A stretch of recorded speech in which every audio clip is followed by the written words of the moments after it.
Bueno, entonces, la primera forma de deducir, digamos, las componentes principales la vamos a hacer a través de la técnica de maximizar la varianza, que fue el enfoque original que dio Hotelling. Entonces, lo que nosotros buscamos son, recordemos que eran R direcciones, ¿sí? De 1R, de modo tal que la varianza de la proyección de mi variable en esa dirección sea máxima y que además la covarianza entre la dirección, digamos, si estamos buscando la dirección B sub j, la proyección psi sub j, contra la proyección psi sub t, sea cero cuando j es distinto de t. O sea, buscamos direcciones que maximicen la varianza, pero que estén no correlacionadas con las direcciones que elegimos anteriormente. Entonces pensemos en j igual a 1, o sea, cómo elegimos la primer componente. Entonces, debe ser la varianza máxima, es decir, la varianza de psi 1 es la varianza de beta B1 traspuesta por psi, y por propiedad de la varianza no es otra cosa que hacer B1 traspuesta por la matriz sigma por B1. ¿Sí? Pero además, lo que vamos a pedir es que la norma de B1 sea 1. ¿Sí? Si no, cualquier múltiplo también, digamos, si la varianza si la norma de B1 no es 1, yo esto lo puedo multiplicar, a B1 lo puedo multiplicar por constantes y hacerlo cada vez más grande. Entonces, este problema no tendría sentido. Entonces, uno necesita que la norma que sea, solamente me quedo con direcciones, no con magnitudes de esa dirección, ¿no? O sea, me voy a quedar con el vector de la dirección, el vector de dirección B1, y por eso necesito normalizarlo para que tenga norma 1. Entonces, este problema es un problema de maximización con restricciones. También tengo que buscar el máximo de esta función sujeto a esta restricción. Entonces, déjenme agregar acá un comentario. Digamos, si uno lo que va a querer, entonces, como dijimos antes, era maximizar esta función sujeto a que la norma de B1 sea 1, o lo que es lo mismo que B1 traspuesta por B1 sea igual a 1. ¿Sí? Entonces, una manera de hacer esto es haciendo multiplicadores de Lagrange. Esto es para el público matemático.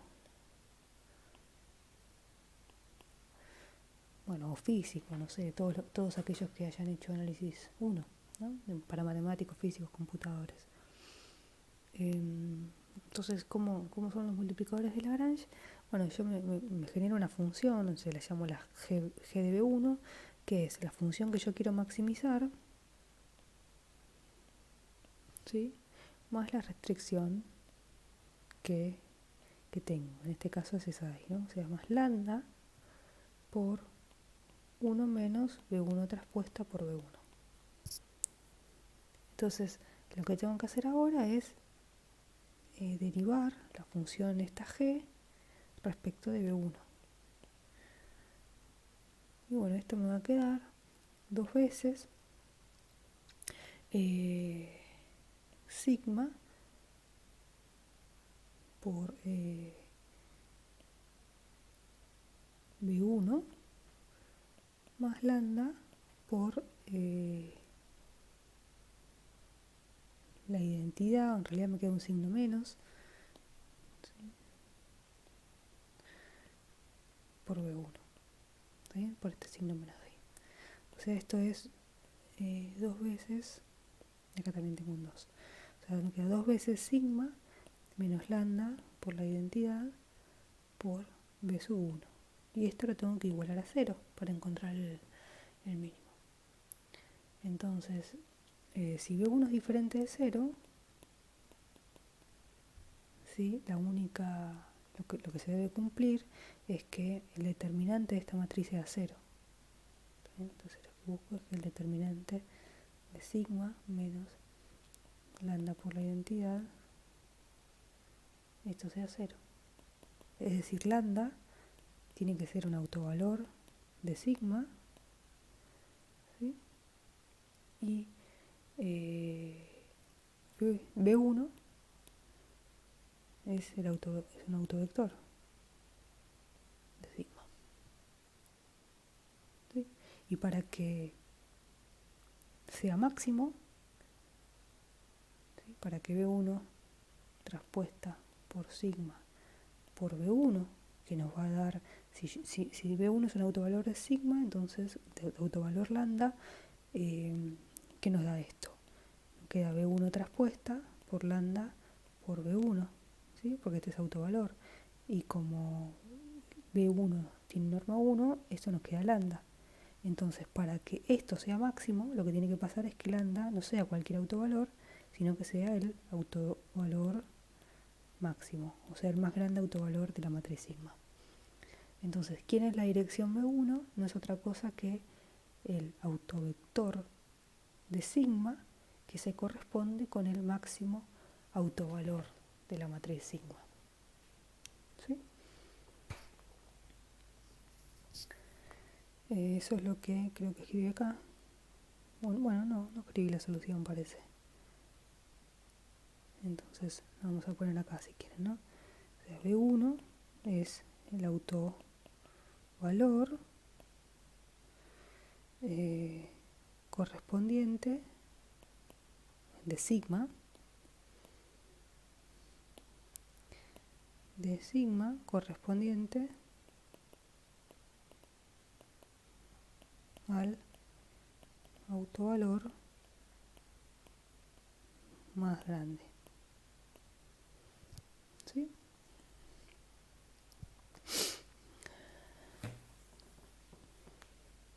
Bueno, entonces ahora yo tengo B1, lo que quiero es calcular B sub 2. Entonces, ¿qué es lo que debe cumplir B sub 2? Bueno, B sub 2 tiene que tener la varianza de B sub 2, va a ser la varianza de B sub 2 por X, que es B2 traspuesta por sigma por B sub 2. Esto debe ser máximo. B sub 2 tiene que tener norma 1, ¿sí? Para que no tenga este problema de que puedo hacer tan grande esto como quiera. Pero aparte, la covarianza entre sigma 1 y sigma 2 tiene que ser 0. O sea, la covarianza de B traspuesta 1 por X y B traspuesta 2 por X tiene que ser 0. Ahora, esto de acá, ¿quién es? Bueno, es hacer B1 traspuesta por X, o sea, esto es hacer B1 traspuesta por la covarianza X con X por B2. ¿Sí? O lo que es lo mismo es hacer B2 traspuesta por sigma por B1. ¿Sí? Es lo mismo porque esto es un numerito. Entonces lo que necesito es que B2 traspuesta por sigma por B2 sea máxima, sujeto a que B2 tenga norma 1 y que B2 y B1 sean ortogonales, bueno, pero con esta, digamos, con esta norma. Entonces esto conduce a otro problema de autovalores. ¿Está bien? Perdón, conduce a otro problema de maximización con restricciones. O sea, tengo que maximizar ahora esta función, pero sujeto a dos restricciones. Entonces, vuelvo a mostrarles qué es lo que debería plantear. Entonces, ¿qué debería plantear? Ahora una función que la voy a llamar G sub 2 de B2. G sub 2 de B2 va a ser B2 traspuesta por sigma por B2 más lambda 2 por 1 menos B1, perdón, B2 traspuesta B2. Esta es la restricción de que B2 tenga lambda, tenga norma 1 más otra multiplicador para que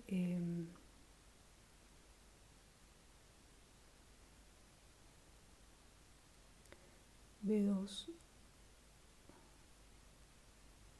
B2 traspuesta por sigma por B1. Ahora, fíjense una cosa. B2 traspuesta por sigma por B1, en realidad B1 es un autovalor. O sea, si uno usa que sigma por B1 es lambda 1 por B1, esto de acá es B2 traspuesta por lambda 1 por B1. O sea, es lambda 1 por B2 traspuesta por B1. Entonces, si quiere que esto sea 0, es lo mismo que pedir que esto sea 0. Entonces, en lugar de considerar esta G sub 2, lo que voy a hacer es considerar directamente mu por B2 traspuesta por B1. Bien. Entonces, bueno, lo que debería hacer ahora es la derivada de G2 respecto de B2 y nos va a quedar 2 veces sigma por menos lambda 2 por la identidad, igual que antes, por B sub 2, más, pero ahora cuando derivo esto de acá respecto de B sub 2, nos va a quedar directamente mu por B1. Esto igual a 0.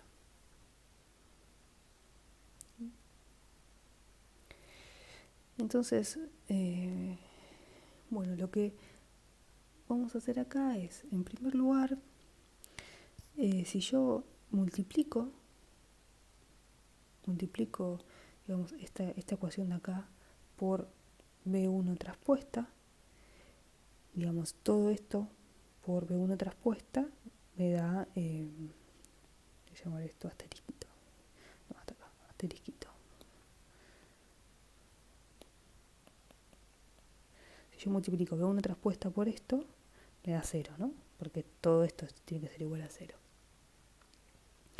Pero por otro lado, esto me va a dar 2 veces B1 traspuesta por sigma por B2 menos lambda 2 B1 traspuesta por B2 más mu B1 traspuesta por B1.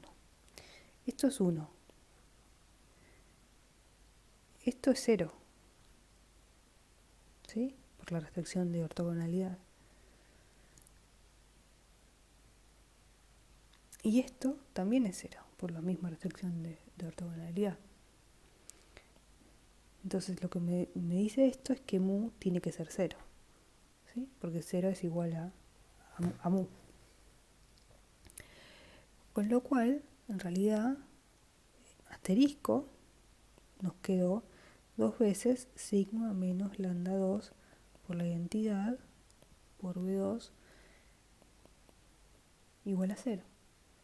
Entonces estamos en el mismo punto que antes, ¿no? ¿Se acuerdan que antes habíamos llegado a sigma menos lambda por la identidad por B1 igual a 0?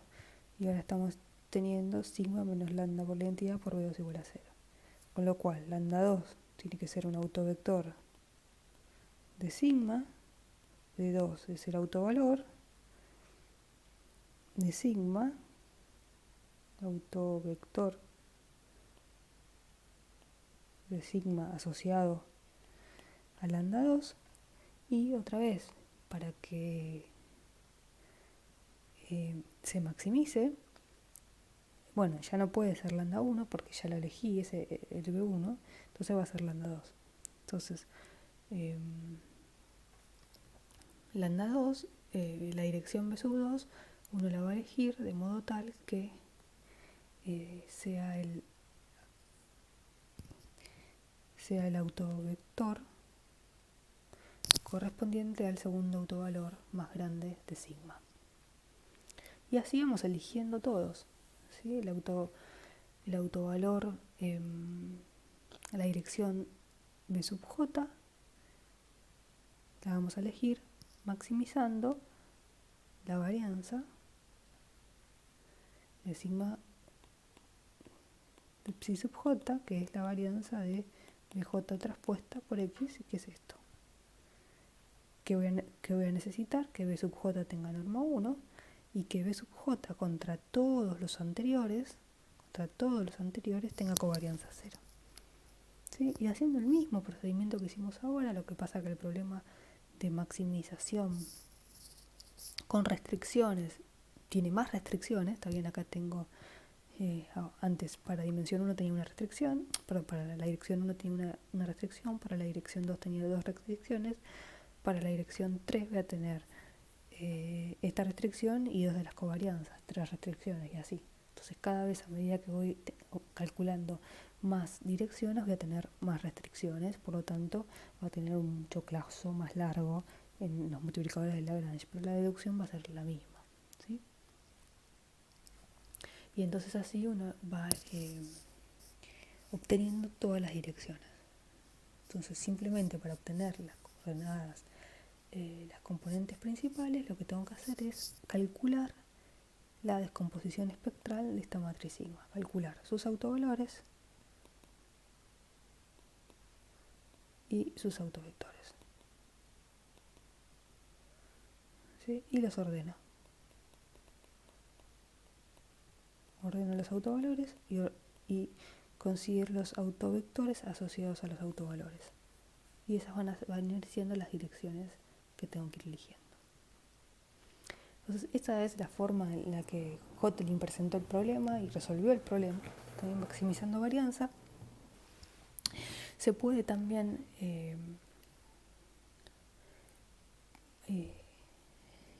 ver el problema de componentes principales a través de un problema de mínimos cuadrados, como le decía antes. Bueno, ¿qué quiere decir ver el problema como un problema de mínimos cuadrados? Es lo siguiente, la idea es, en lugar de elegir una coordenada y después la otra coordenada y después la otra coordenada, ir eligiendo cada uno puede pensar elegir las R direcciones de todas juntas. Entonces uno va a reducir de dimensión P, lo va a reducir a dimensión R. Entonces elijo las R coordenadas de una. Entonces ahora lo que voy a querer es, voy a reducir la dimensión. Quiere decir que me voy a quedar, acá me estaría faltando una R. ¿Sí? Entonces voy a construirme la matriz B, que tiene las R direcciones, y psi va a ser hacer B por X. ¿Está bien? O sea, hago todas las reducciones, todas las proyecciones en simultáneo, ¿sí? Igual que antes, psi 1 es B1 traspuesta por X, psi 2 es B2 traspuesta por X y así, ¿sí? Y entonces la matriz psi contiene las R proyecciones. Entonces, lo que queremos es ver cómo podemos, cuán bien podemos aproximar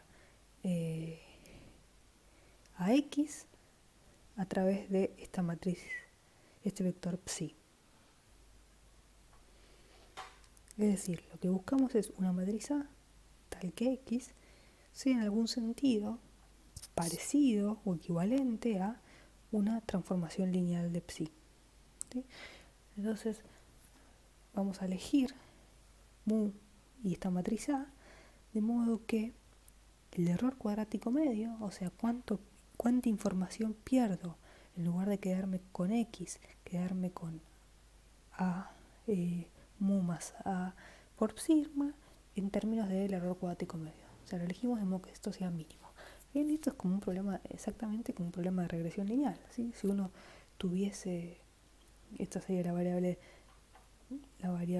de respuesta y la variable explicativa, y lo que queremos hacer es ajustar la mejor función lineal de la variable psi para explicar a la variable x, ¿sí? Y elegimos muy A para que esto sea mínimo. Bueno, pero psi, ¿quién era? Era B por X. ¿Está bien? Entonces, el problema se traduce en encontrar mu, A y B que minimicen el error cuadrático medio. Y necesitamos que A y B sean de rango completo. Bueno, no voy a hacer la deducción, pero uno, digamos, se puede ver que en realidad A va a salir igual a B traspuesta y va a ser igual a los primeros R autovectores de la matriz sigma. O sea, los primeros R autovectores digamos, ordenados en orden de acuerdo a los autovalores más grandes.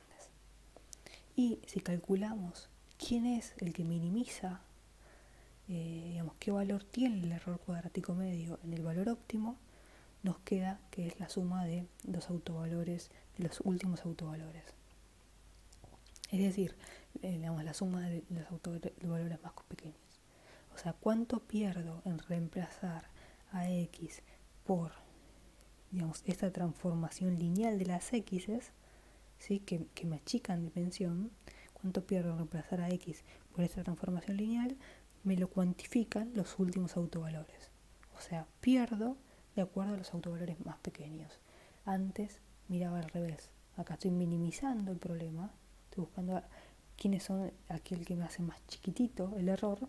Y antes buscaba quiénes sean las direcciones que me hacen más grande la variabilidad. ¿Sí? Entonces es como un problema dual. Bueno, ¿cómo? Digamos, el problema que subyace todo esto es ¿y con cuántas coordenadas me quedo? ¿No? Eso es una de las cosas que son importantes para resolver.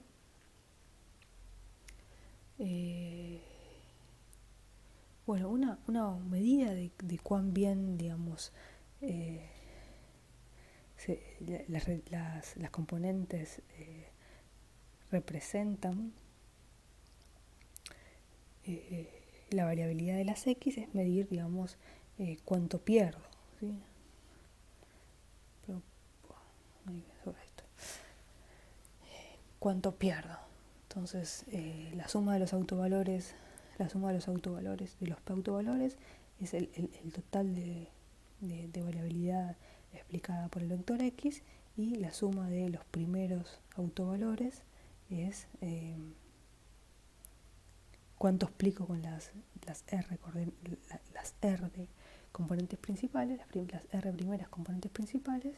Entonces lo que queremos es que esto sea grande, o bien, si uno piensa en el problema de binomios cuadrados, o sea, lo que pierdo, o sea, lo que no explico son los últimos autovalores, ¿sí? Los autovalores más chiquititos. Entonces, o bien queremos que esto sea grande, o bien que esto sea chiquitito, ¿sí? Entonces uno, digamos, después cuando veamos el ejemplo lo vamos a ver, pero lo que uno puede ir haciendo es para cada R, es ver cómo va cambiando estos valores.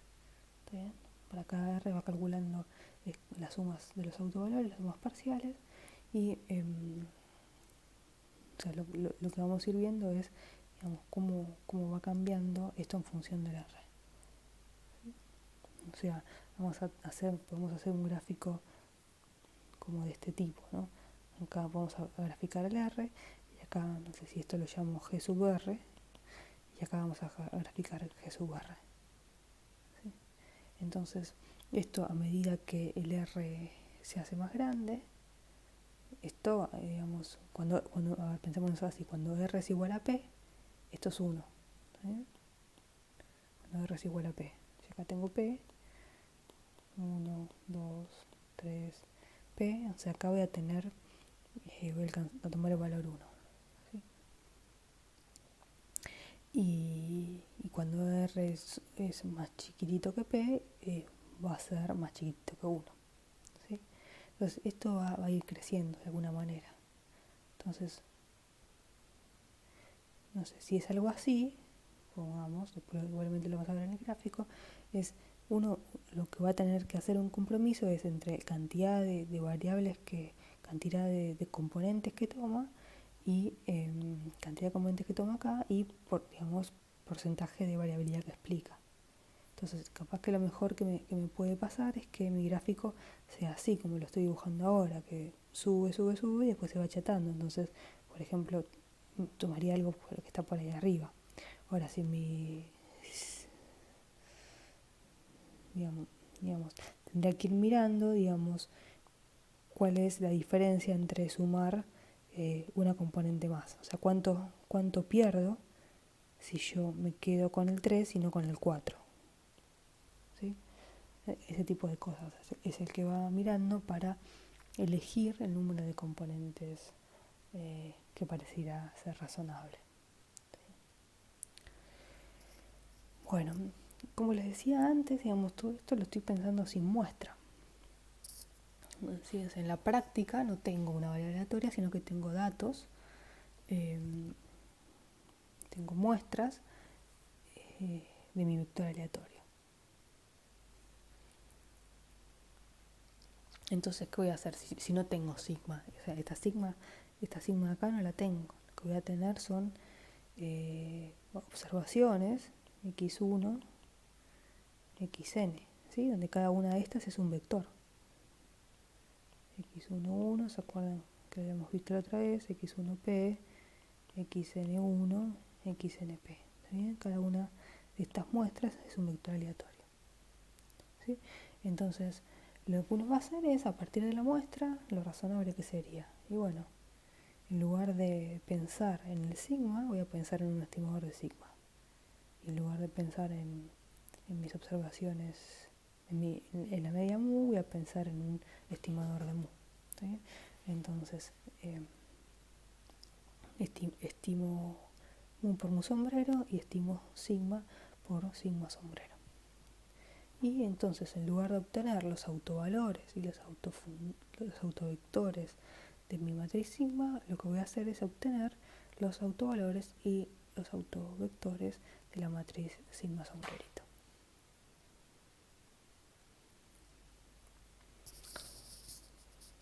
¿Okay? Bueno, un poquito de nombres, que es, digamos, la jerga habitual de las componentes principales, en general en cualquier libro, incluso en el paquete R, aparecen un poco estos nombres. Digamos, a ver, yo cuando entro los datos, ¿sí? en la computadora, que yo voy a entrar una matriz, ¿no? Donde la matriz que va a tener, bueno, en la fila, en el lugar I, voy a tener a la observación XY, ¿sí? O sea, esto es, digamos, acá voy a tener, a ver acá, todas variables, ¿sí? La variable 1, la variable 2, la variable p, y en la fila I voy a tener la observación xy1, xy2, xyp. Peso, altura, no sé, grupo sanguíneo, azúcar en sangre, lo que fuera. Y estas son, para la persona I, cuáles son esos valores. ¿Sí? Bueno, entonces, si yo me construyo la matriz sigma sombrero, construyo la matriz sigma sombrero y calculo los autovectores de la matriz sigma sombrero, entonces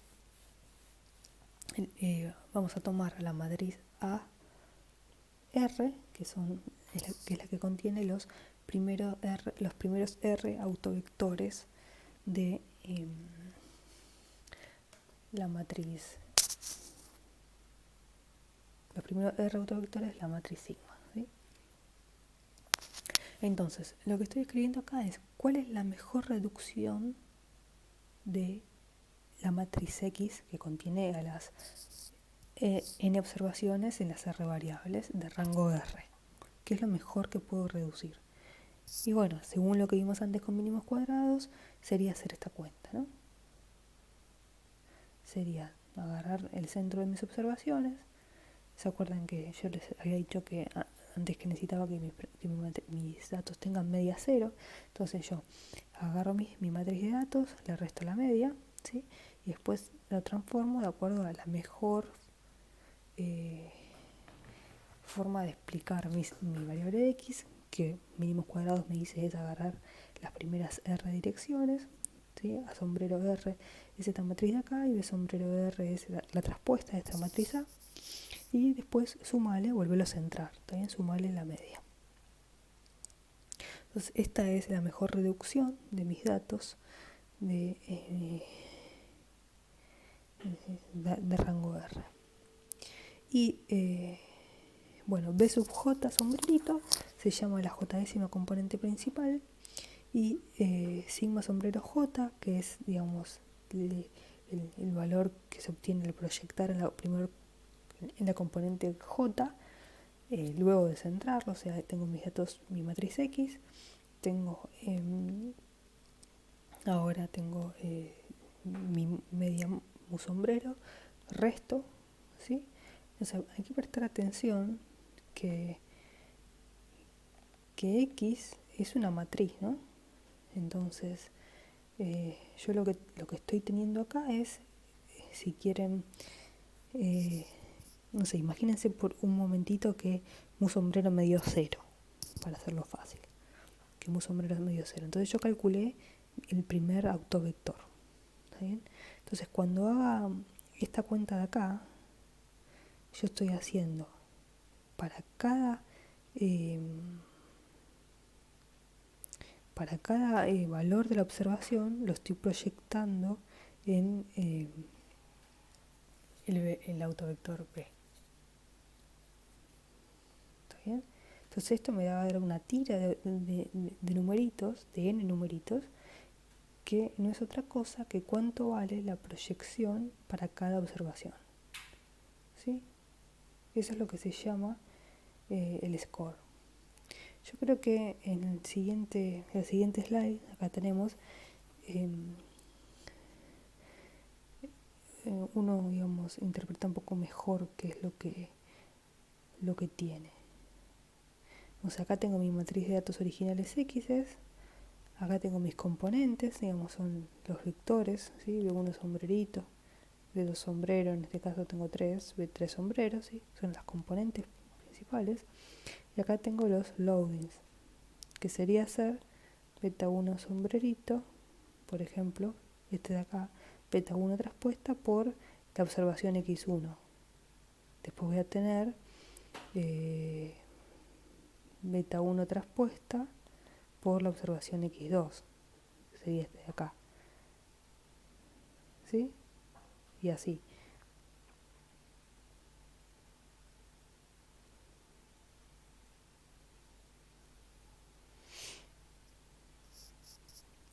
Acá voy a tener, o sea, esta primera, si yo me paro en estos tres valores de acá, ¿quiénes son? Beta 1, sombrerito traspuesta por X1, después voy a tener beta 2, sombrerito traspuesta por X2, y después voy a tener beta 3, sombrerito traspuesta por X3. ¿Está bien? Estos son tres numeritos que cuando los multiplico por esta matriz de acá, o sea, al hacer este por de acá, lo que me da es beta sombrerito traspuesta X1, esto es un número, ¿está bien? Por B1 más beta B1 sombrerito B2 sombrerito traspuesta X1, perdón, acá me equivoqué, estoy haciendo lío, esto es X1, ¿está bien? Estoy siempre parado en el primer, o sea, la cuestión es cómo yo reduzco, si quieren, mi primera observación. Entonces agarro la primera componente y la multiplico por la primera observación. Agarro la segunda componente y la multiplico por la primera observación. Agarro la tercera componente y la multiplico por la primera observación. ¿Sí? Y entonces me voy a quedar, esta cuenta, hacer esto por esto, es hacer B1 sombrerito por X1 por B1 más B2 sombrerito traspuesta por X2 por X1 por B2 sombrerito más